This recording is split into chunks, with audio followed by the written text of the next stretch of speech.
अस्सलामुअलैकुम everyone, welcome back to our YouTube channel dare expert sir. दोस्तों, आज के इस वीडियो में हम पढ़ने वाले हैं budget management and budgetary control, जो आपका एग्जाम होने वाला है फाइनेंस अकाउंटेंट असिस्टेंट का नवंबर 2026 में जो एग्जाम होने वाला है। तो उसी में ये टॉपिक जो है ये इंक्लूड किया गया। तो बजट मैनेजमेंट और बजटरी कंट्रोल से पहले हम सीखेंगे बजट क्या होता है, उसके रिलेटेड जो भी टर्म्स है, उसके बाद जो जो पॉइंट्स इसमें आएंगे वो सारा यहाँ पे कवर किया जाएगा। तो दोस्तों, वीडियो जो है वो पूरा एंड तक देखिए और ध्यान से देखिएगा। सबसे पहले हम देखेंगे बजट क्या होता है। तो लेट्स इमेजिन कि आप किसी कंट्री में या किसी डेस्टिनेशन या किसी जगह पे घूमने के लिए जा रहे हो। तो उसके लिए आपको सबसे पहले दिमाग में क्या होता है? दिमाग में होता है सबसे पहले मनी। जी हाँ दोस्तों, क्या हमारे पास इतना पैसा है? इतना पैसा मीन्स इतना बजट है कि ताकि ये हम जितने दिन के लिए जा रहे हैं उस बजट में हम वहाँ पे जहाँ पे हम जा रहे हैं वहाँ पे हम इजीली अच्छे से एंजॉय कर सकते हैं कि नहीं। तो सबसे पहले दिमाग में आता है पैसा। जी हाँ दोस्तों, जो भी वहां तक फ्यूल लगेगा, जो भी वहां तक मुझे कैश लगेगा, या जो भी वहां पे खाने के लिए या बैठने के लिए जितना भी पैसा लगेगा, क्या मेरे पास उतना बजट है? ये सबसे पहले आपके दिमाग में आएगा। इसका मतलब बजट जो है, बजट किससे रिलेट है? पैसे से। जी हाँ दोस्तों, तो सबसे पहले हम जानेंगे बजट की meaning. Budget is a financial plan prepared in advance for a specific period, generally for 1 year. जो कि मैंने अभी बोला, आप कहीं पे जा रहे हो, किसी ट्रिप पे जा रहे हो, तो आपके दिमाग में सबसे पहले क्या आएगा? क्या मेरे पास उतना बजट है, मेरे पास उतना पैसा है? तो यही होता है बजट, फाइनेंशियल प्लान। क्या मेरे पास उतना फाइनेंस है, मेरे पास उतने फंड्स है, मेरे पास उतना बजट है 1 साल के लिए? तो 1 साल के लिए आपको इतना पैसा आपके पास है कि नहीं? तो दोस्तों, इसका मतलब ये जो बजट है ये क्या शो कर रहा है? Expected income. जी हाँ दोस्तों, एक्सपेक्टेड इनकम। मान लो कि आपके पास 50,000 है, तो 50,000 में किसी जगह घूमने जा रहे हो, या कोई आपने कोई बिजनेस खोलना है, या कोई भी काम करना है 50K में, मान लो कि 1 साल में आपको वो निपटाना है। तो एक्सपेक्टेड इनकम यानी 50K है आपकी एक्सपेक्टेशन, यानी यहाँ तक मैं खर्चा कर सकता हूँ। और उसके बाद एक्सपेक्टेड एक्सपेंडिचर। तो एक्सपेक्टेड एक्सपेंडिचर मीन्स 50K अगर है आपके पास, तो एक्सपेंडिचर मीन्स खर्चा। तो खर्चा मान लो कि 40K हो गया, तो बचा कितना? 10K। इसी तरह मान लो कि एक्सपेक्टेड जो एक्सपेंडिचर था वो इससे ज्यादा हो गया, मान लो कि 1 लाख हो गया, तो 1 लाख में से 50K गए, तो 50K क्या है? आपके पास एक्स्ट्रा खर्चा हो गया। तो इसी तरह जो जो भी कंपनीज है वो भी इसी तरह प्लान करते हैं। कोई भी हमने बिजनेस चलाना है, तो इतना हमारे पास अगर बजट है, इनकम है, तो एक्सपेंडिचर कितना हो सकता है। ये जो बजट है ये जनरली 1 साल के लिए बनता है।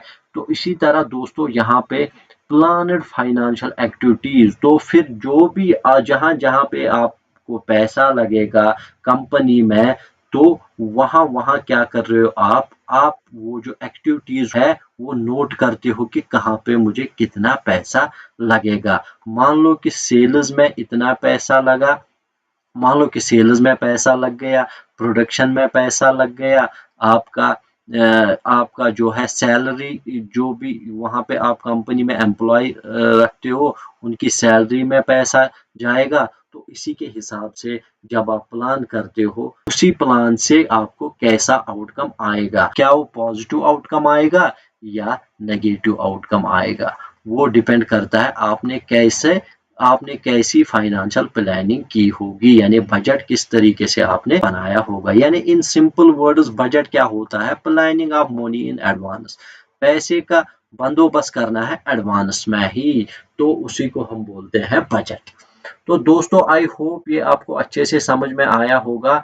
अब है यहाँ पे budget management. Budget management refers to preparation, यानी सबसे पहले प्रिपरेशन, पैसा जो है वो कैसे इकट्ठे करना है, बजट कैसे बनाना है, ये सबसे पहले प्रिपरेशन। दूसरा है इम्प्लीमेंटेशन, यानी अब आपने जमा किया पैसा, यानी प्रिपेयर किया कि कहाँ पे मुझे क्या करना है। मान लो कि आपके पास 1 करोड़ रुपया है, वो कहाँ कहाँ पे आप खर्च करोगे, उसको इम्प्लीमेंट करना है। एक तो हो गया प्रिपेयर, दूसरा हो गया इम्प्लीमेंट। इम्प्लीमेंट मीन्स प्रैक्टिकली इसको इम्प्लीमेंट करना है।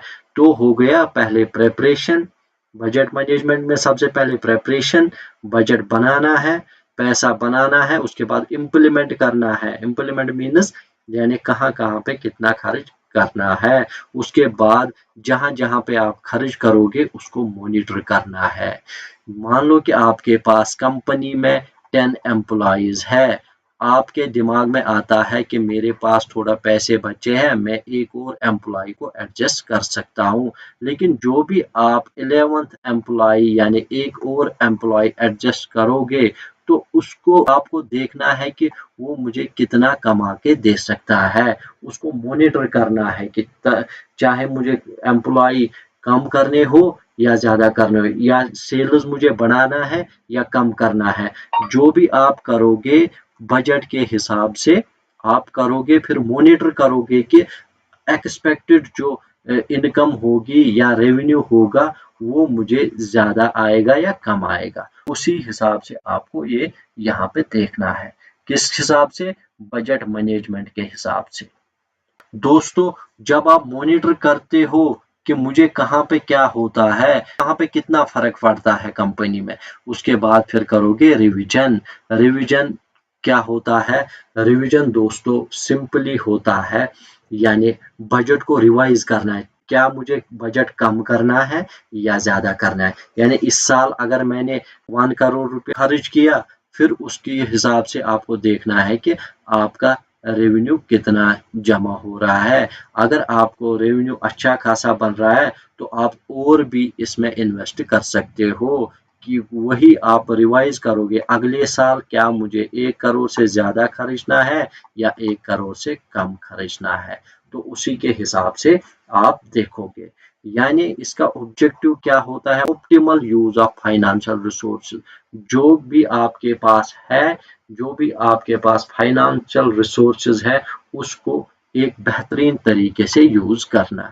जैसे मैंने आपको बताया, क्या आपको देखना है कि सेल्स मुझे बढ़ानी है या कम करनी है, ज्यादा से ज्यादा कोई प्रोडक्ट खरीदना है ताकि उनको अच्छे से बेचूं, या बजट को थोड़ा कंट्रैक्ट करना है। ये आपको खुद देखना है, वो आपको पता चलेगा बजट मैनेजमेंट के हिसाब से। इसी तरह कोई भी एम्प्लॉय अगर आप लगाओगे नया, तो उसी के हिसाब से आप देखोगे वो मुझे कितना काम दे रहा है। तो दोस्तों, अब है objectives of budget management. Objectives क्या है इसके? सबसे पहला है proper allocation of funds. Proper allocate करना है फंड्स, कहाँ पे कितना खर्च होगा वो आपको देखना है, उसी के हिसाब से आपको खर्चना है।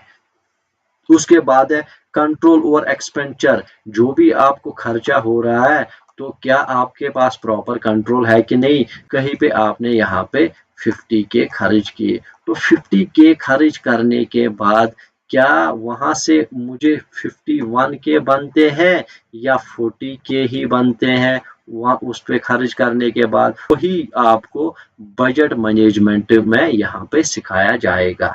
उसके बाद है यहाँ पे avoid wastage of resources. Wastage of resources, मान लो कि आपने यहाँ पे कोई चीज प्रोड्यूस किया है, तो जब आपने किसी चीज की प्रोडक्शन की है, आपको बनाने थे 10 पीसेस, तो आपने 11 पीसेस बनाए, एक पीस वहीं पे रह गया। तो जब वहीं पे रह गए एक साल के लिए, तो इसका मतलब आपका जो ये प्रोडक्ट है वो जाया हो गया। तो आगे जाके आप अगले साल के लिए जब आप बजट प्रिपेयर करोगे, बजट प्लान करोगे, ना कि 11 पीसेस के लिए। उसके बाद यहाँ पे ensure financial discipline.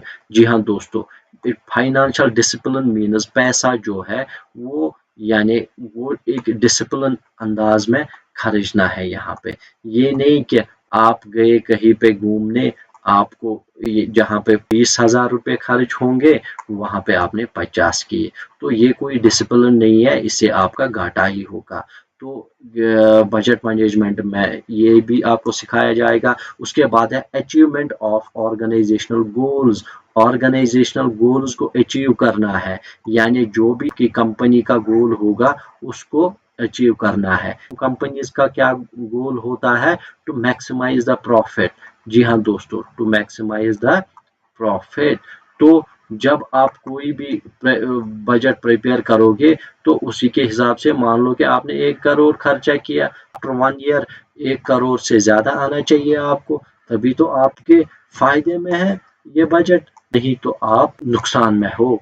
Organisation goals को अचीव करना यहाँ पे यही सिखाता है बजट मैनेजमेंट। उसके बाद है यहाँ पे दोस्तों फ्यूचर फाइनेंशियल प्लानिंग। जी हाँ दोस्तों, फ्यूचर फाइनेंशियल प्लानिंग का होना जरूरी है। कहीं पे पैसा खर्च ना होगा तो वो इसी के हिसाब से आप खर्च करोगे जब आप बजट मैनेजमेंट सीखोगे। How to manage the budget, ये आपको सीखना जरूरी है, तभी आप कंपनी चला सकते हो।